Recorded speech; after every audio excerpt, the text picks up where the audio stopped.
이제 주님을 아프게 하지 마십시오. 요한복음 14장 9절. 빌립아, 내가 이렇게 오래 너희와 함께 있으되 내가 나를 알지 못하느냐. 빌립은 엄청난 신비의 계시를 기대했습니다. 그러나 자신이 이미 알고 있는 예수님께 기대하지 않았습니다.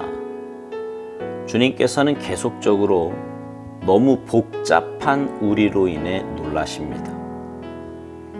우리를 어리석게 만드는 것은 우리의 쓸모없는 의견들입니다.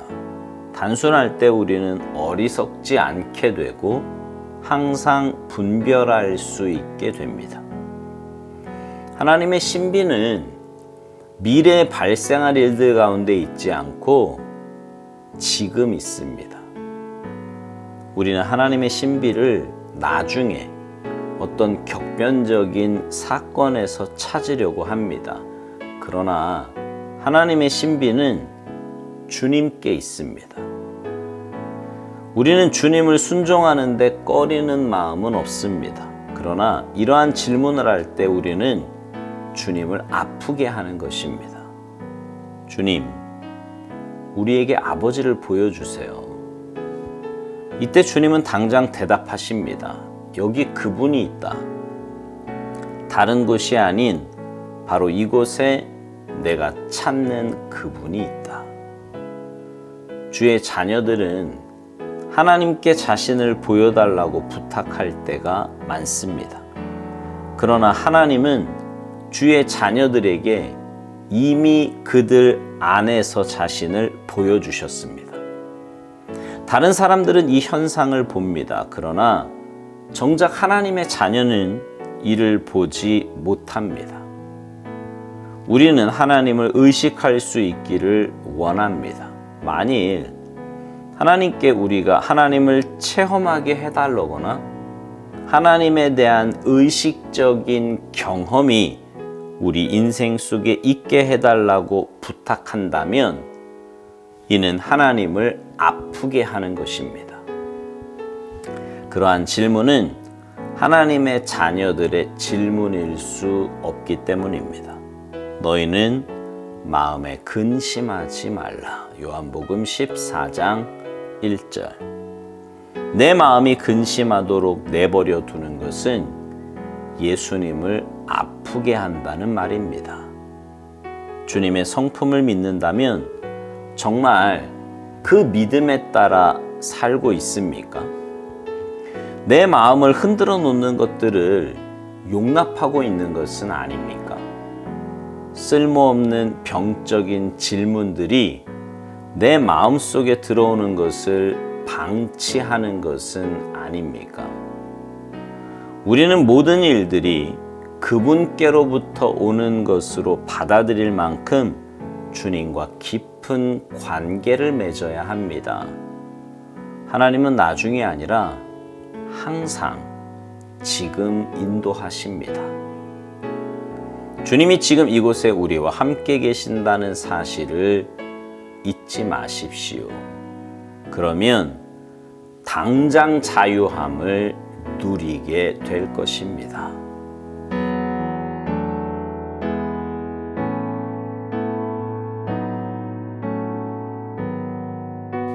오늘 묵상의 본문은요, 요한복음 14장입니다. 예수님과 제자들의 대화 가운데 우리가 너무나 잘 아는 요한복음 14장 6절, 내가 곧 길이요 진리요 생명이니 나로 말미암지 않고는 아버지께로 올 자가 없느니라고 주님이 말씀하셨어요. 그러면서 주님이 제자들에게 이렇게 말씀하십니다. 그 바로 다음 절 7절인데요.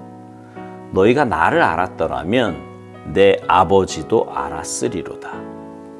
이제부터는 너희가 그를 알았고 또 보았느니라. 주님이 이렇게 말씀하신 것은 제자들이 계속해서 주님과 함께 있었고 주님의 사역과 능력을 보았기 때문이에요.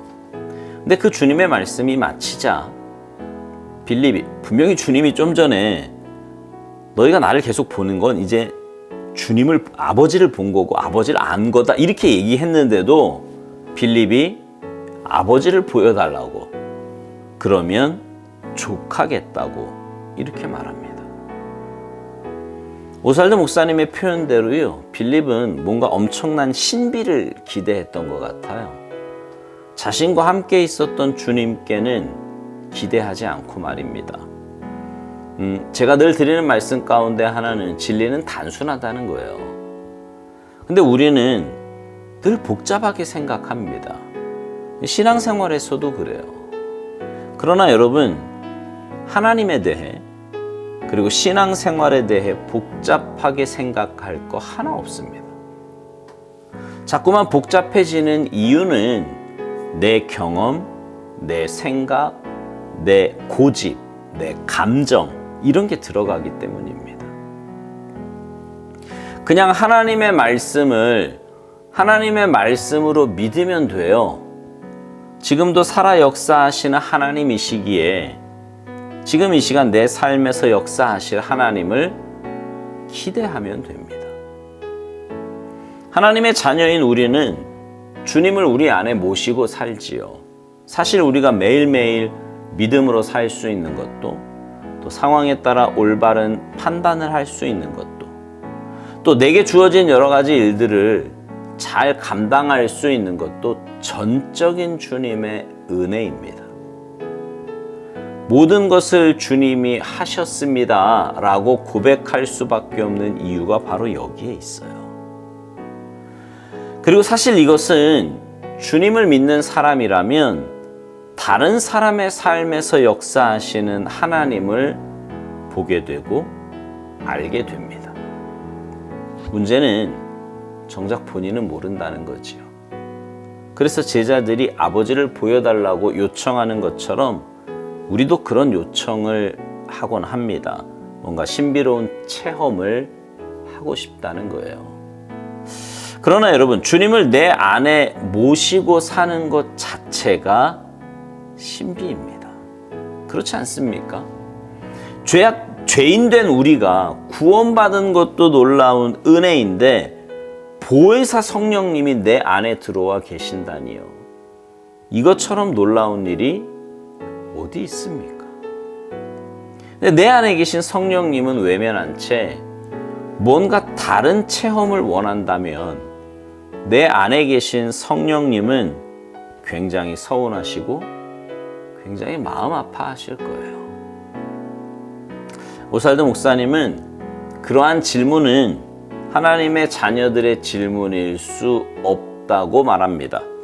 사실 우리가 뭔가 신비한 체험을 원하는 것은 지금 내 삶에 뭔가 염려가 있고 걱정이 있기 때문일 겁니다. 확실한 뭔가가 필요하다는 거지요. 그러나 여러분, 주님은 우리에게 말씀하십니다.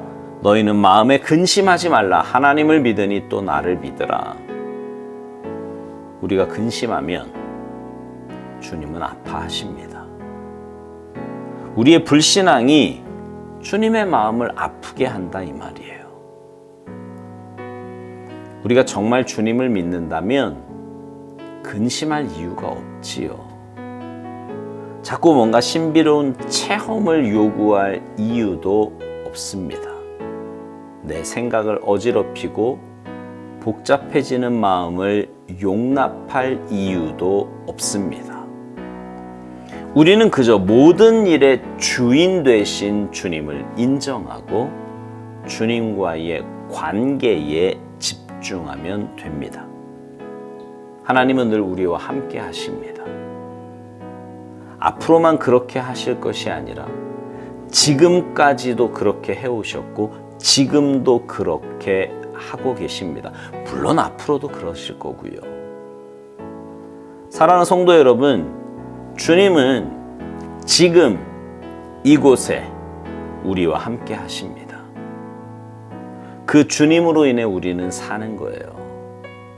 이 사실을 잊지 마시고 주님께로부터 오는 참된 자유함 가운데 사시기 바랍니다.